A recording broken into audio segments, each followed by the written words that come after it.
네, 오늘 이 말씀, 요한복음 14장 이 말씀은 참 많이 듣는 말씀입니다. 이것은 이 제자들이 예수님이 이제 떠나신다 하는 이야기를 듣고 매우 근심하고 두려워하고 이런 상태에 빠지게 돼 있을 때 예수님께서 그들의 그런 근심, 두려움을 벗어나게 해 주시려고 쭉 이렇게 설교하시는 그런 내용이죠. 그래서 이것을 크게 보면 여기 나오는 제자들은 한마디로 우울감에 빠져 있다라고 볼 수가 있어요. 그렇죠? 지금까지 예수님하고 함께 3년 반 동안 이렇게 즐겁게 또 예수님 능력도 보고 신나게 자신만만하게 미래에 대한 소망도 있었고 그랬잖아요. 그런데 그 예수님께서 지금 떠나시겠다고 하니까 그것도 이 땅이 아니라 볼 수 없는 이런 상태니까 자기네들의 꿈도 사라지고 두려움도 뭐 이렇겠죠. 그래서 한마디로 이 정신적으로 진단해보면 제자들은 지금 우울증에 빠졌다 이렇게 볼 수가 있어요. 그래서 우리 예수님께서 어떻게 이 제자들을 우울감에서 벗어나게 하셨는가 하는 것을 우리가 오늘 본문을 통해서 깨달을 수가 있어요. 우선 우울증을 좀 더 자세하게 우리가 한번 생각해 본다면 현대인들이 가지고 있는 이 우울증이라는 게 뭐냐. 우울증은 말 그대로 우울하게 느끼는 거죠. 우울하게. 우울의 반대는 기쁨과 즐거움이겠죠. 그래서 막 뛸듯이 기뻐하고 즐거워하는 것을 우리가 이제 우울증의 반대는 조증이라고 볼 수가 있어요. 그렇죠. 우울한 거는 아무 힘도 없고 그렇지만은 조증은 막 힘이 넘치잖아요. 물론 우울증은 이렇게 우울하기만 하지는 않고 때로는 조증이 또 올 때 우울증, 조증 이게 이렇게 조울증이 되는 거죠. 그리고 주기적으로 크게 한 2년 이렇게 해서 쭉 이렇게 가다가 나중에는 아주 깊은 나락에 빠지는 이제 그런 거죠. 근데 어쨌든 말 그 자체가 우울증이라는 것은 그만큼 이 아주 현실을 비관적으로 보고 미래가 불안하고 두렵고 이런 증상이에요. 그래서 걱정되고 이제 그런 거죠. 그래서 이제 심해지면 뇌의 기능이 아주 이제 저하가 돼서 판단력, 기억력 이런 것도 점점 또 감퇴된대요. 그래서 더 그것 때문에 또 좌절하고 자포자기하는 이런 상태에 이른다. 근데 이제 우울증은 수준에 따라서 또 천차만별인 거예요. 그냥 자기 사는데 조금 지장받는 정도인 우울증도 있지만은 이게 심하면 막 환청이 들리고 피해 망상이나 이렇게 가다가 나중에는 자살 시도까지 하는 이제 그런 데 빠진다 하는 것이죠. 그래서 우울증의 증상들이 이제 몇 가지 크게 범주로 나눠보면 정서적인 면, 그 다음에 이제 생각하는 사고적인 면, 그리고 실제로 행동하는 면, 그리고 이 신체에 나타나는 어떤 겉으로 드러나는 증상들, 네 가지로 이제 우울증의 증상들을 살펴보면 정서적으로는 자기가 자기 같지 않대요. 그래서 이렇게 느끼고 표현하는 걸 잘 못하는 거예요. 자기 자신을 자기로 느끼지를 못하고 그래서 자기와 이탈되어 있다. 그래서 그걸 어려운 용어로 자기로부터 떠났다. 이인증 이런 말을 쓰더라고요. 참 어려운 말인데 처음 들어봤어요. 저는 내가 나같지 않다. 이런 증상이 정서적으로 나오고 그 다음에 이제 그러다 보니까 이게 아무런 감동이 없는 거예요. 우리는 보통 영화를 보면 감동이 되면 막 눈물도 흘리고 그냥 기뻐도 하고 하잖아요. 감동. 근데 이게 없는 거예요. 별로. 우울증에 걸리면 재미가 봐도 별로 웃지를 않아요. 가만히. 왜 우리가 그런 사람도 있잖아요. 뭘 얘기해도 남들이 다 웃어 혼자 가만히 좋은 게 없는 것이요. 별로 그 자체에 감동이 마음에 그리고 관심이 없고 그리고 공감 능력이 떨어지는 거예요. 어떤 뭐 아픈 사람 또 어떤 이런 사람에 대해서 같이 아파하거나 이런 거를 같이 못하는 거예요. 왜 공동체에 보면 어떤 사람들을 보면 이렇게 남들은 다 이렇게 같이 막 하는데 가만히 있거나 그런 사람도 있잖아요. 이제 그 우울증의 하나의 증상이라는 것이죠. 그리고 자신감을 점점 잃어가는 거예요. 자신감이 없는 거예요. 무능력하고 그 다음에 이제 열등감이 자꾸 생기고 자살하고 싶고 이런 정서적인 어떤 것들이 나타난다는 것입니다. 근데 이제 생각은 뭐 정서하고 비슷하다고 볼 수 있는데 건강염려증이 있는 거예요.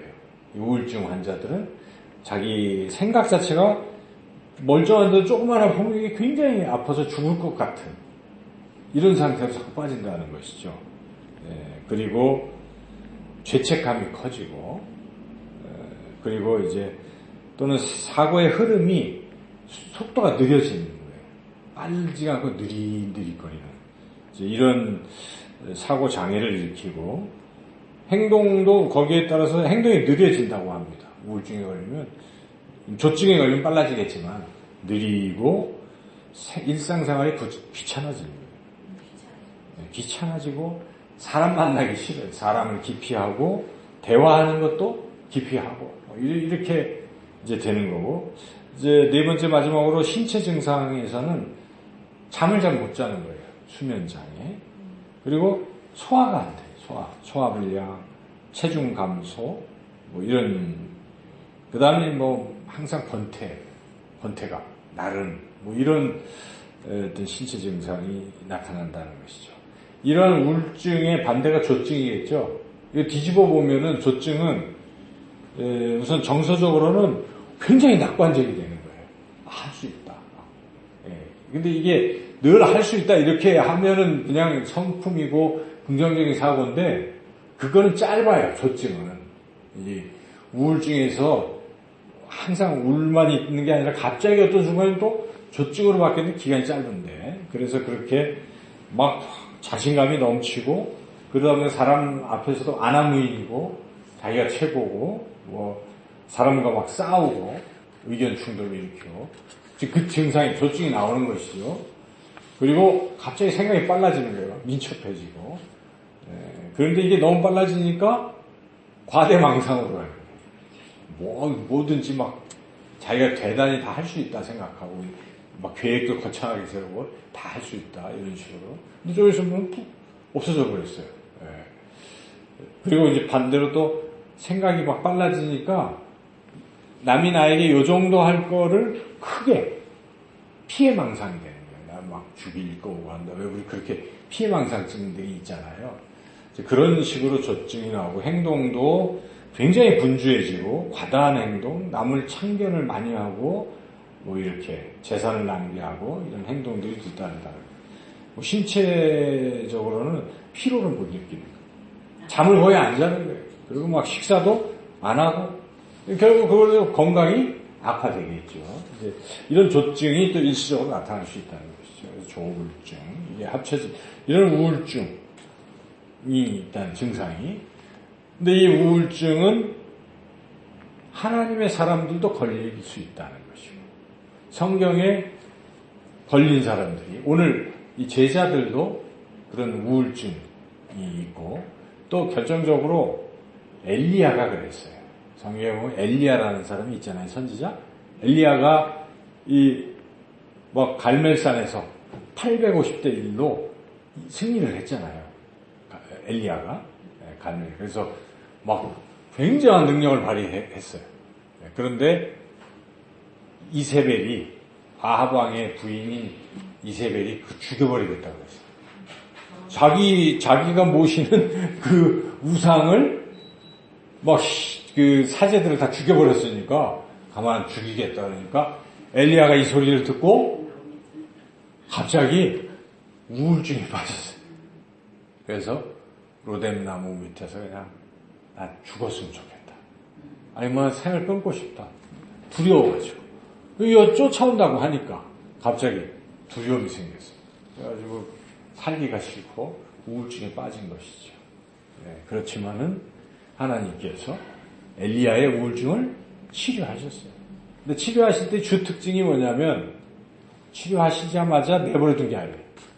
사명을 주시고 사명을 주니까 엘리야가 시내산까지 갔다가 사명을 받고 또 활동을 막 시작을 하니까 우울증이 다 사라져버린 거예요. 그래서 하나님의 치료 방법은 일을 맡기시는 거예요. 하나님의 일을. 그럼 그냥 그런 거 우울증 걸릴 틈이 없는 거예요. 이렇게 가는 거예요.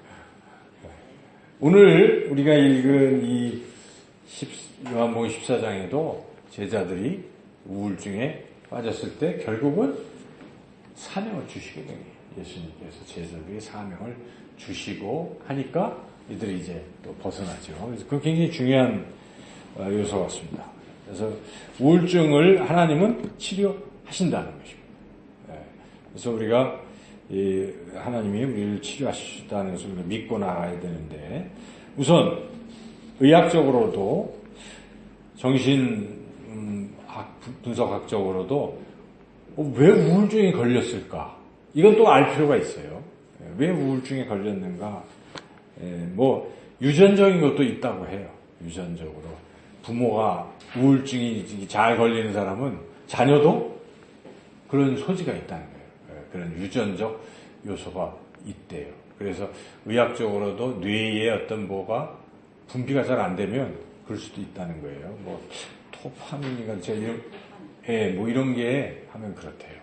어쨌든 그런데 그런 뭐 여러 가지 내분비에 또 특히 갑상선이 이게 우울증과 아주 또 연결고리가 있대요. 갑상선 분비가 뭐 항진이 됐든 잘 안 되든 뭐 해가지고 그래도 우울증과 관련이 있는데 자 이런 거는 치우고 이런 것도 원인이 되지만 아주 큰 원인은 심리적인 어떤 충격과 살면서 이런 걸로 인해서 우울증이 생긴다는 거예요. 삶의 그런 어떤 큰 변화.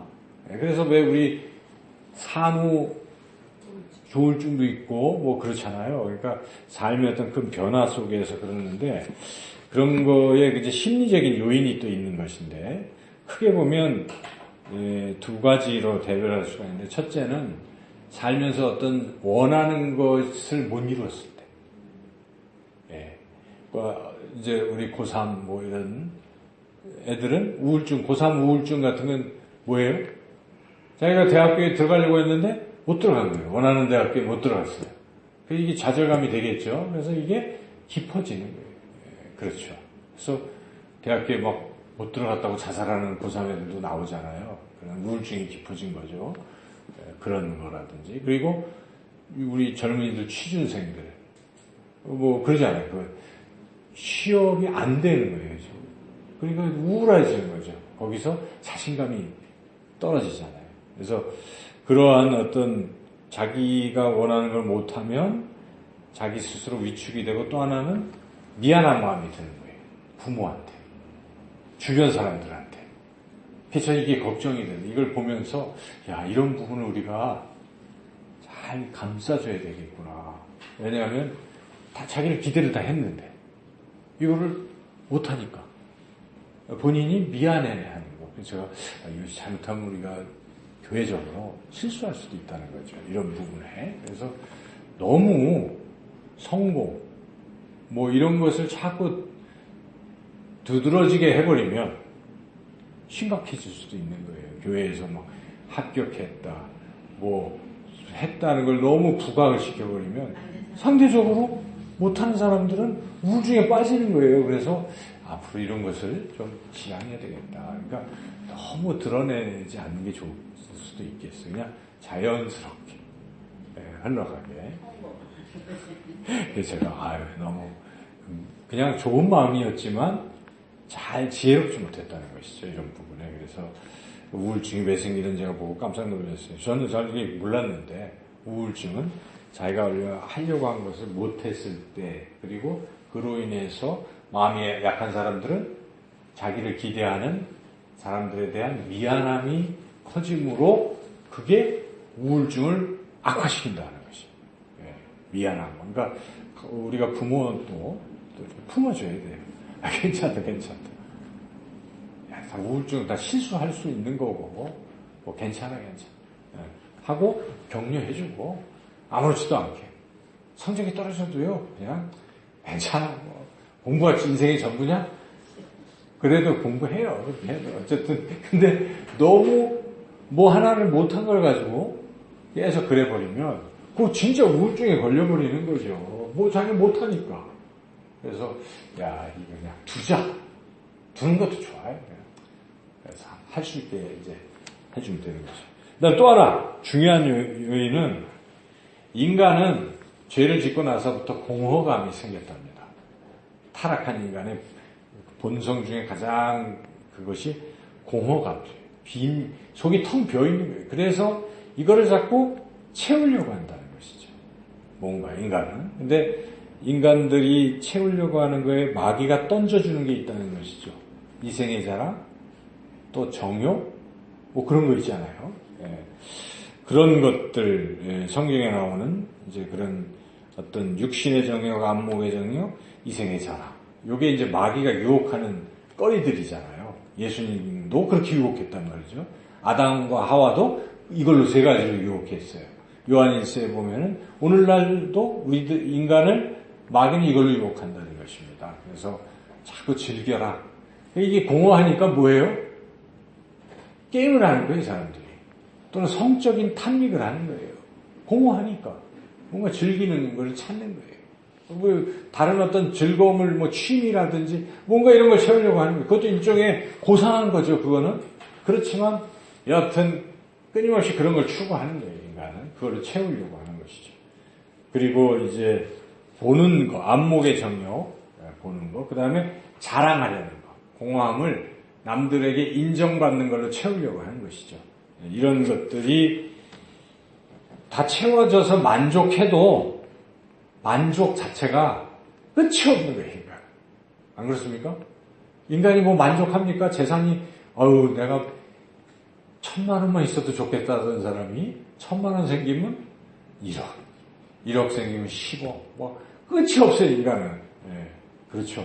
자랑도 뭐 한 번 받으면 된 건데 또 받고 싶고 계속 끊임이 없습니다. 그래서 결국은 못 채워지는 거예요. 거기서 상대적인 열등감이 생겨버려요. 그래서 우울증이 생긴다는 것입니다. 그리고 아예 뭐 그걸 채우지도 못하고 그냥 나가 떨어지는 사람이 있잖아요. 못 채우는 사람도 있어요. 이런 것들을 조차도. 그리고 그 사람도 우울증. 그러니까 이래저래 이런 것들을 가지고 채우려고 하는 것은 우울증을 자꾸 심화시킨다는 것이죠. 그래서 우리는 그런 걸로 채우려고 하지 말고 예수 그리스도로 채우려고 그렇게 하면 그러니까 세상에 헛된 것이 아니라 예수 그리스도로. 그래서 사도 바울이 결국 그랬잖아요. 이것도 뭐 부귀영 이게 다 별게 아니고 오직 나는 그리스도로 만족하고 그건 행복하잖아요. 우울증 걸린 적이 없잖아요. 바울은 뭐 죽으려고 하는 상황에도 우울증이 안 걸려. 나는 하나님 믿노라 그러고 있잖아요. 그렇게 예수 그리스도로 채우면 결국 우울증이 극복이 된다 하는 것이죠. 우울증에 치료하는 방법은 이제 의학적인 것들도 무시할 수는 없어요. 그것도 다 하나님께서 하신 거거든요. 그래서 우울증의 그 약물 치료도 항우울제가 있다고 합니다. 항우울제. 근데 이게 우울증에 걸리면 이제 뇌의 그 호르몬계 뭐 이런 게 이상이 생긴답니다. 심리적인 충격을 받았건 어쨌건 그러면서 이제 그 이상이 생기기 때문에 그렇게 발현이 되는 거예요. 그럴 때 그 약물을 투입을 해야 된대요. 근데 그 약물은 중독성도 없고 그래서 나쁜 게 아니래요. 약물은 이제 없대요. 없답니다. 예, 그래서 그렇게 그거 생각 자체가 잘못됐대요. 먹어도 괜찮다는 거예요. 먹어도 물론 이제 거기 안 먹으면 나는 큰일 난다 그러면 중독인데 의사가 지시하는 6개월간 이렇게 나눠서 먹는 거예요. 그래서 처음에 막 증상이 심해졌을 때 이 약을 먼저 먹으면 증상이 이제 급성해서 이제 깔아앉는 거예요. 근데 깔아앉는다고 약을 끊어버리면 다시 악화되는 거예요. 그래서 그때가 지속기인데 그럴 때 약을 계속 또 먹어야 돼요. 그러면 거의 나은 것 같아요. 그럴 때도 유지기 치료가 있대요. 그래서 또 먹어야 돼요. 그리고 마지막에는 치료 종결할 때 약을 먹으라는 것이죠. 그래서 약을 끊으면 안 된대요. 6개월은 필요로 한댄대요. 물론 이제 이게 근원적 치료는 아니라는 것이지만 약물적 치료가 병행이 돼야 된다. 이것만 갖고는 안 되는 거고 심리적인 치료가 또 같이 들어가는 거예요. 상담을 통한 심리적인 치료. 그런데 아까 제가 말씀드렸지만 이런 것들이 걸리지 않는 예방적 치료는 긍정적 사고다. 긍정적으로 생각하는 사람은 우울증이 안 걸린다는 거예요. 어떤 급박한 상황을 만나도 그렇다는 것이죠.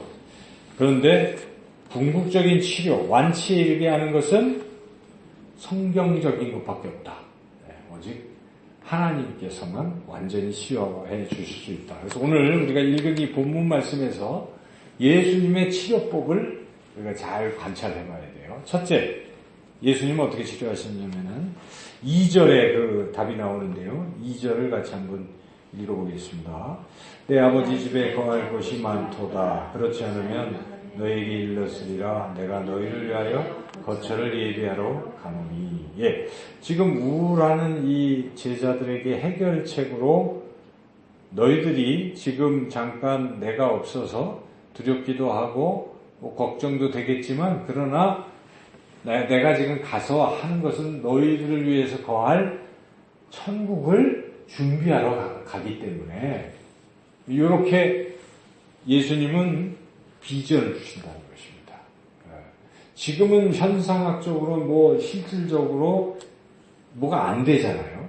안 되지만 나중에는 되는 그거 정도가 아니라 더 놀라운 것이 주어지는 비전을 주신다는 것입니다. 그러니까 비전이 있으면 우울하던 사람도 비전이 생기면 벗어난다는 것입니다. 그러니까 이 우울하고 절망할 때 결국 희망을 가지면 벗어날 수가 있어요. 희망이라는 것이 굉장히 중요해요. 비전. 그래서 예수님은 지금 비전을 딱 던지시는 걸로 치료를 시작하신 것입니다. 그래서 우리가 우울증에 이렇게 있는 분들이 있을 때는요, 비전을 줘야 되는데, 하나님 주신 비전인데, 가장 큰 비전이 뭐겠습니까? 그 비전은 하나님의 나라죠. 하나님의 나라. 천국. 이거를 알려주면 되는 거예요. 이걸 제시하면 되죠. 그래서 로마서 8장 18절에 뭐라고 나옵니까? 현재의 고난은 장차 우리에게 다가올 영광과 좋게 비교할 수 없다. 그러니까 아무리 지금 상황이 당신이 어렵고 실패하고 이러더라도 이 고난 뒤에 나중에 미래에 올 영광은 놀라운 것이다 하는 것을 심어주면 그게 더 큰 거니까 꿈을 갖게 되고 비전을 갖게 되기 때문에 우울감에서 벗어날 수 있다는 것이죠. 그래서 첫째는 우리가 비전 제시를 해야 돼요. 근데 비전만 주면은 그 비전이 과연 이루어질까? 이런 생각이 들잖아요.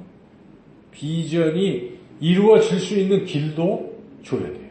어떻게 해야 비전이 천국에 어떻게 하면 갈 수 있느냐 하는 방법도 줘야 된다는 거죠. 그래서 예수님께서 제자들과 대화를 통해서 비전을 제시한 후에 이 거처 천국에 어떻게 갈 수 있는지 그 길을 알려주시잖아요. 도만은 어떻게 갈지 모르겠다 막 이러고 있을 때 가는 길을 좀 알려달라 모르겠다 할 때 예수님이 다 알려주시죠.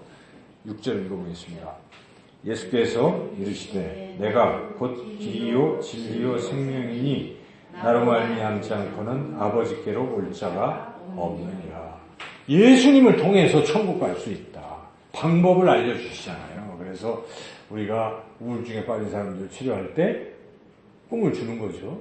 물론 그 꿈이 의사들이라고 하면 나을 수 있다 하는 비전, 희망을 주겠죠. 그리고 낫는 방법이 약물과 심리적 치료를 통해서 할 수 있다는 방법을 제시하겠죠. 근데 그것은 사실은 궁극적인 방법도 아니고 완전한 방법도 아닐 것입니다.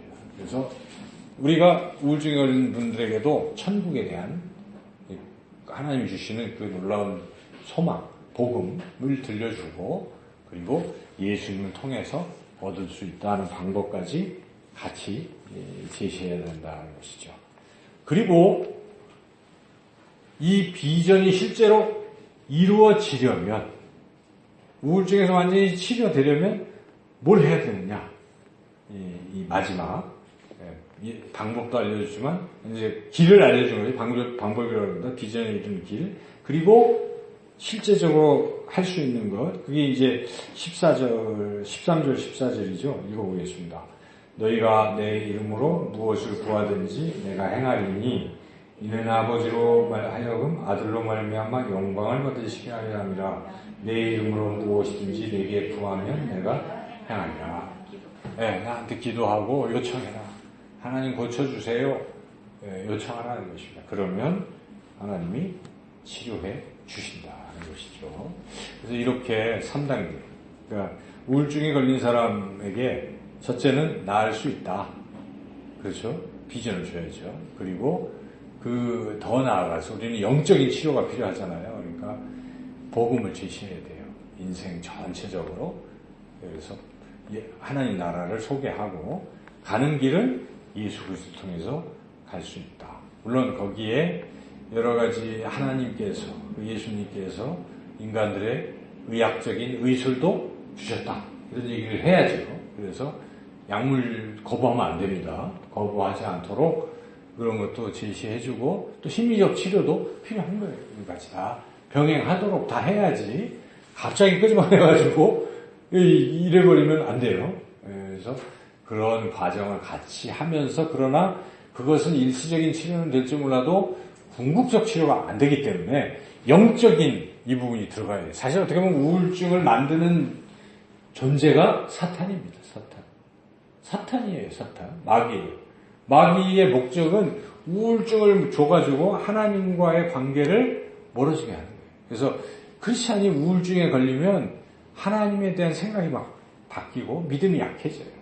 그게 우울증 증상이에요. 그래서 하나님 날 사랑하시는 게 아닌가 봐. 나는 천국에 갈 수 없는 거 아니야? 뭐 이런 불안 증상부터 시작해서 자꾸만 어떤 자기를 더 이렇게 부족하게 느끼기도 하고 하나님에 대한 믿음이 줄어들고 이러면서 결국 그렇게 된단 말이에요. 이게 마귀의 목적은 하나님과 우리 사이를 갈라놓는 게 목적이에요. 다른 건 다 하나의 방법들인데, 그래서 그런 영적 치료는 이런 게 들어가야만 우울증이 완전히 치료가 된다는 것이죠. 그래서 그렇게 이제 권면을 하고, 그리고 특별히 우리는 하나님의 도우심을 구해야 된다. 우울증 환자에게. 우리 크리스찬 우울증 환자도 있을 거 아니에요? 하나님이 도와주신다. 하나님이 치료해 주신다 하면서 함께 기도하고 늘 이런 과정을 같이 해나가면 우울증이, 하나님께서 우울증을 치료해 주실 줄 믿습니다. 그래서 우리 스스로도 늘 이런 과정을 겪고, 또 주변에 그런 분들이 있으면 얘기를 해야 돼요. 그래서 약 잘 먹고, 중간에 좋다고 끊으면 안 돼요. 잘 먹어라. 그리고 의사의 얘기 잘 듣고 의사와 상담, 치료를 해라. 그러나 이것은 궁극적인 방법이 아니기 때문에 하나님의 방법이 가장 중요하다. 그래서 우리가 함께 기도하고 악한 마귀를 물리치고, 그리고 주님의 치료의 그런 광성과 손길을 통해서 치료를 받자. 같이, 그리고 나을 수 있다. 천국에 대한 소망도 항상 같이 심어주는 거고요. 그래서 저는 이 아픈 환자들에게 두 가지를 항상 다 합니다. 복음 제시도 해야 돼요. 세상이 약해져 있고 크리스찬도 흔들릴 수가 있어요. 그래서 꼭 우리가 하나님 나라, 죽을 수도 있는 거잖아요. 우리가 못하잖아요. 그러니까 하나님 나라가 있다는 것을 또 얘기해주고, 또 그 사람이 덜컥 자살을 해버릴 수도 있잖아요. 우울증으로. 그거는 제가 그걸 봤거든요. 그래서 신방도 했거든요. 제가 얼마나 충격을 받아요. 부모사 시절에 그 가정에 신방을 했는데, 물론 담임 목사님 모시고 같이 신방을 했어요. 그런데 얼마 뒤에 자살을 했어요. 우울증 걸려. 그래서 큰 충격에 빠졌어요. 제가. 이 크리스찬도 그럴 수 있겠구나. 갑자기 같이 TV를 보다가 그 엄마가 하더니 누가 부른다고 그러더니 떨어진 거예요. 아파트에서. 그러니까 그 환청인지 어떤 그래서 복음 제시를 해야 되는 거예요. 모르잖아요. 항상 우리는 예수님을 믿음으로 하나님 나라 간다 하는 것을 항상 확신을 시키고 있어야 돼요. 어떤 상황을 다 할지 모르기 때문에 평상에 가서도 그죠? 모르죠. 그건 우리가 물론 우리는 노력을 하고 기도를 하고 믿음으로 하지만 상황은 모르는 거니까 항상 그 병행이 돼야 되는 것이죠. 그래서 그렇게 여러분 주변에 그런 치료를 할 때 좀 도와주시고 기도하시고 그렇게 나아가시길 주님의 이름으로 축원합니다.